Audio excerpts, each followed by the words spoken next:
গোটা পাড়ার লোক, গোটা গ্রামের লোক, গোটা স্কুলের বাচ্চারা যে মাস্টারকে জানতো যেটা আমার মাস্টার, বাড়িতে গিয়ে শুনছে ওই মাস্টারটারও চাকরি চলে গেছে। সেই মাস্টার যোগ্যতার সাথে চাকরি পেয়েছে না সাদা খাতাতে চাকরি পেয়েছে, বাচ্চা বুঝতে পারছে না। বাচ্চা শুধু এই বুঝলো আমার মাস্টারের চাকরি চলে গেছে, কারণ এরা ঘুষ দিয়েছে। মোদি का গ্যারান্টি হ্যাঁ कि किसान मंडी होगा। আমরা বলেছিলাম সব পঞ্চায়েতে কিষাণ মন্ডি করো, কৃষকেরা নিজেদের ফসল নিয়ে গিয়ে কিষাণ মন্ডিতে রাখবে, আর সরকার এসে কিনবে, আর সেই সরকার নিজেদের এফসিআই গোডাউনে ফসল রাখবে, আর রেশন দোকানের মাধ্যমে গরিব মানুষকে সুলভ মূল্যে তাকে তার চাল ডাল তেল আটা সরকার বেচবে, তাকে দেবে। किसान मंडी आज बंद पड़ा हुआ है। বর্তমানে একটা কিষাণ মন্ডি চলে না। কি হয়, দিদিমণির যখন মেলা খেলা দান দক্ষিণা রসগোল্লা ইলিশ উৎসব করার ইচ্ছে করে তখন লাল সাদা নীল সাদা রং করে দিয়ে সেখানে কিছু মেলা বসিয়ে দেয়, আর পুলিশ গুলো সিভিক গুলো আশেপাশে ঘুরে বেড়ায়। এর বেশি কিষাণ মন্ডিতে কিছু হয় না। কৃষক সম্মান নিধি দিচ্ছে কৃষকদেরকে। 2024-এ বিজেপির সরকারটা আর সরকার গঠন করতে পারবে না, আর স্বীকৃতি ঘোষাল পার্লামেন্টে যাবে। আর আমরা এই লোকসভার কেন্দ্র থেকে আমরা আরটিআই করব যে কোন কোন কৃষক না হয়েও কৃষক সম্মান নিধিতে বছরে 6,000 টাকা কৃষকের প্রাপ্য মেরে দিচ্ছে, কোন তৃণমূল কোন বিজেপির নেতার পকেটে ঢুকছে তারও হিসাব দিতে হবে। আমাদের ট্যাক্স পেয়ারের টাকা ঘুর পথে তৃণমূল বিজেপির নেতাদের পকেটে আমরা ঢুকতে দেব না। যেমন লক্ষ্মী ভান্ডারের টাকা কার পকেটে কত ঢুকছে তারও আরটিআই হবে, তারও তথ্য বের হবে, কিন্তু আমরা দায়িত্ব নেব না। শুনেছেন তো 26,000 ছেলেমেয়ের চাকরি চলে গেছে, শুনেছেন না? শুনেছেন তো? কেন চাকরি গেল? কারণ দিদিমণি সাদা খাতা জমা নিয়ে চাকরি দিয়েছে। কেন চাকরি দিল? কারণ অতগুলো চাকরির জায়গায় ছিল না। দিদিমণি মন্ত্রিসভায় বসে বলে দিল চাকরির পদ বাড়িয়ে দাও, আগে চাকরি দিয়ে দাও। ঘুষ নিলে তুমি, অন্যায় করলে তুমি, অপরাধ করলে তুমি, বেআইনি করলে তুমি, ভুগছে কে? পশ্চিমবঙ্গের বেকার ছাত্র যুবরা ভুগছে কে? যারা যোগ্যতার সাথে চাকরি পেল সেই ছেলে মেয়েগুলো। কেউ বিয়ে করে নিয়েছে, কারো বাচ্চা হয়েছে, কেউ ব্যাংক থেকে লোন নিয়ে নিজের বাড়িটা তৈরি করেছে, কেউ ভেবেছে চাকরিটা তো আছে চলো একটু পিঠ ছেড়ে খেলার চেষ্টা করি, বাড়িতে একটু অন্য কিছু করার চেষ্টা করি। গোটা পাড়ার লোক, গোটা গ্রামের লোক, গোটা স্কুলের বাচ্চারা যে মাস্টারকে জানতো যেটা আমার মাস্টার, বাড়িতে গিয়ে শুনছে ওই মাস্টারটারও চাকরি চলে গেছে। সেই মাস্টার যোগ্যতার সাথে চাকরি পেয়েছে না সাদা খাতাতে চাকরি পেয়েছে, বাচ্চা বুঝতে পারছে না। বাচ্চা শুধু এই বুঝলো আমার মাস্টারের চাকরি চলে গেছে, কারণ এরা ঘুষ দিয়েছে। দায় কার? পশ্চিমবঙ্গ সরকার। দায় কার? এসএসসি কমিশনের। দিদিমণি আজ বলছেন যে আমি জানি না, ওটা এসএসসি কমিশনের বিষয়। আপনি কি ব্রেনোলিয়ার ঢাকনা শুদ্ধ ওষুধ খেতে ভুলে যাচ্ছেন? তাহলে আউস গ্রাম থেকে গলসি থেকে আমাদেরকে দায়িত্ব নিতে হবে, ব্রাহ্মী শাক মুখে দিতে হবে, খেতে হবে। যারা সরকারি কর্মচারী আছেন, যারা আমাদের ছাত্র যুবরা আছেন, যারা স্কুলের মাস্টারমশাই দিদিমণিরা আছেন, আপনাদের কাছে আমরা জিজ্ঞেস করছি, বিধানসভাতে ফিনান্স কমিটি যদি নতুন পোস্টের জন্য অ্যাপ্রুভাল না দেয়, সেই নতুন পোস্টে নতুন করে রিক্রুটমেন্টের জন্য, চাকরির জন্য তার পরীক্ষা নেওয়া যায়? যাই না। তাহলে কি করে বলে দিলেন রাজ্যের মুখ্যমন্ত্রী যে আমি জানি না? সুপ্রিম কোর্টের কাছে হাত পা ধরে, নাক কান মুলে কান ধরে উদ্ঘোষ করে বলছে ভোট পর্যন্ত থাকতে দাও। সুপ্রিম কোর্টের বিচারপতি বলেছে ঠিক আছে ভোট পর্যন্ত রেখে দাও, মেরে সব কটা জেলে চলে যেতে। আমরা বহুদিন ধরে বলছি এই সরকারটা টিকবে না, টিকবে না এই সরকারটা। তখন মানুষ ভেবেছিল যে বোধহয় সিপিএম এর লোকগুলো একটু বাড়তি বলে, আজকে সুপ্রিম কোর্টও বলছে এই সরকারটা টিকবে না, কারণ এর শুধু পার্থ মদন অনুব্রতরা চোর নয়, এদের টপ টু বটম প্রত্যেকে চোর, আর প্রত্যেকে দুর্নীতি করেছে আর ঘুষ নিয়েছে। কি হবে আমাদের দেশের? কি হবে? মেয়েদের জন্য এরা কথা বলছে, মেয়েদের বাপের সম্পত্তিতে মেয়ের সমান অধিকার হবে। পার্লামেন্টে যখন এই বিল এনে আইনে পরিণত করার জন্য পার্লামেন্টে এমপিরা সবাই মিলে লড়াই করতে গেল, সবার প্রথম যে গিয়ে বলল যে না মেয়েদেরকে বাপের সম্পত্তিতে অধিকার দেওয়া যাবে না, তাদের নাম ছিল বিজেপি। গোটা দেশের পার্লামেন্টে যখন বলল যে না এখানে নতুন করে সিটিজেনশিপ করার নাগরিকত্ব দেওয়ার দরকার নেই, আচ্ছা আপনারা হাত তুলে বলুন তো কার বার্থ সার্টিফিকেট নাই, কার রেশন কার্ড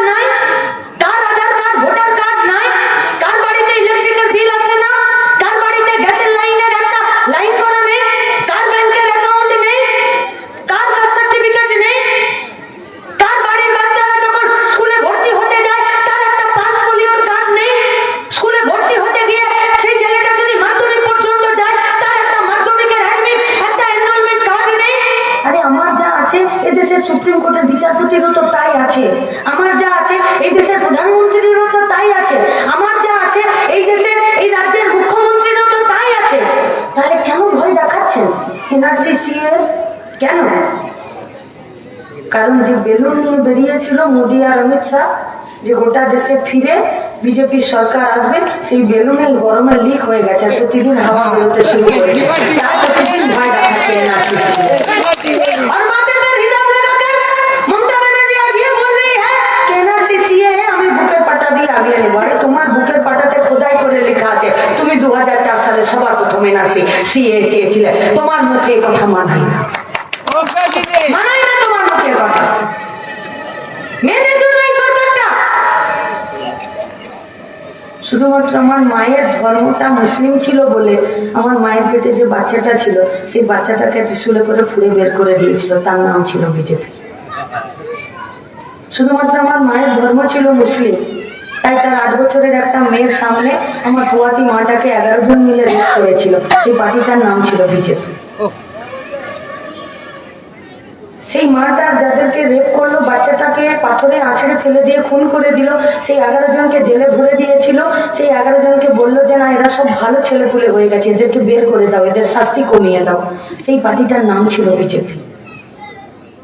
এবারের লোকসভা নির্বাচনে কর্ণাটকের হাসান লোকসভা থেকে যে ছেলেটা ভোটে দাঁড়িয়েছে, সেই ছেলেটার বিরুদ্ধে 1000 মহিলা অভিযোগ করেছে, বিভিন্ন বয়সের, কম বয়সী থেকে শুরু করে 63 বছরের আমার বৃদ্ধা মা পর্যন্ত অভিযোগ করেছে যে ওই ছেলেটা আমার সাথেও খারাপ কাজ করতে ছাড়েনি। এই সব ছেলেগুলোর পার্টি হচ্ছে বিজেপি। এরা আমাদের জন্য কাজ করবে, এদের বিরুদ্ধে লড়াই করবে তৃণমূল, এদের বিরুদ্ধে কেন লড়তে গেছিল শেখ শাহজাহানকে? কারণ জ্যোতিপ্রিয়র বাড়িতে একটা দাদুর মেয়ে ছিল, যে মেয়েটা টিউশন পড়িয়ে 3 কোটি টাকা কামিয়েছিল, তবু বাপটা চাল চুরি করে নিয়েছিল রেশনের। তার জন্য জ্যোতিপ্রিয়র সঙ্গে শেখ শাহজাহান সাগরেদ ছিল, তাই ওকে ধরতে গেছিল। কেঁচো খুঁড়তে গেল, দেখলো কেউ উঠে আছে। শুধু রেশনের চাল চুরি করেনি, গরিব মানুষের জমি লুট করেছে, সেই জমিতে মাছের ভেড়ি বানিয়েছে। শুধু এইটুকু নয়, ইললিগাল অস্ত্র, বোমা, পিস্তল সবকিছু মজুত করে রেখেছে গোটা সন্দেশখালি জুড়ে। গলসিতে নেই, বর্ধমানে খাগড়াহাটে ছিল না বেআইনি অস্ত্র তৈরি করার, বোমা মজুত করার জায়গা? ফুটে গেছিল তো। গোটা পশ্চিমবঙ্গে মেদিনীপুর, হুগলি, হাওড়া, বীরভূম, বর্ধমান সব জায়গায় ইললিগাল অস্ত্র বোমা মজুত করে রাখা নেই? উত্তর দিনাজপুরে মনসুরকে যখন খুন করে দিল, সেই অস্ত্রটা কোথা থেকে এসেছিল? পঞ্চায়েতের ভোটে, যেটা অটোমেটিক রাইফেল, যেটা গুলি করলে চারিদিকে ঘোরে, সেই অস্ত্রটা কোথা থেকে এলো? বিদেশ থেকে। যে বিদেশের অস্ত্র এখন সন্দেশখালিতে পড়ে আছে, কিসের জন্য? এই তৃণমূলের পার্টিটা বিজেপিকে টাইট দেবে। এই তৃণমূলের পার্টিটা, যে তৃণমূলের পার্টিটা শুধুমাত্র সরকারে থাকার জন্য আমার বাড়ির মায়েদেরকে রাত্রি 12টায় ডাকার আগে একবারও ভাবে না যে কাল আমার কি হবে।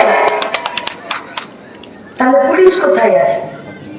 কোথায় আছে পুলিশ? পুলিশের একমাত্র জায়গা টেবিলের তলায় ফাইল মাথা দিয়ে লুকিয়ে বসে থাকা। কিছু পুলিশ আছে যারা সৎভাবে কাজ করতে চাইছে, কিন্তু এ রাজ্যের সরকার তাদেরকে কাজ করতে দিচ্ছে না। ভিডিও কোথায় আছে? ভিডিওর চোখের ছানি প্রতি সপ্তাহে অপারেশন হচ্ছে, তবু অনলাইন করতে পারছে। কি করবে এরা? আপনার জন্য, আমার জন্য লড়বে। গোটা পূর্ব বর্ধমানে যে চাষিরা আছে, সেই চাষিরা সারের কালোবাজারে দেখেনি? 800 টাকা সার 24 টাকা 2400 টাকাতে বিক্রি হলো না? সেল পাম্প বসানোর জন্য, স্মার্ট মিটারের জন্য, ইলেকট্রিক বিলের দাম বেড়ে দেওয়ার জন্য তার ফসলের লাভজনক দাম সে পেল? গোটা পূর্ব বর্ধমান, গোটা পশ্চিমবঙ্গের লক্ষ লক্ষ ছেলে মেয়ে তারা আজকে বাইরের রাজ্যে পড়ে আছে শুধুমাত্র আমার রাজ্যের কলকারখানাগুলো বন্ধ হয়ে যাওয়ার জন্য। नियत से पता चलता है कि सरकार क्या चाहती है। सरकार यही चाहती है कि 8000 स्कूल बंद हो जाए, गিয়ে 21000 মদের দোকান খুলে দাও, সবাই। এটা আমাদের পার্টি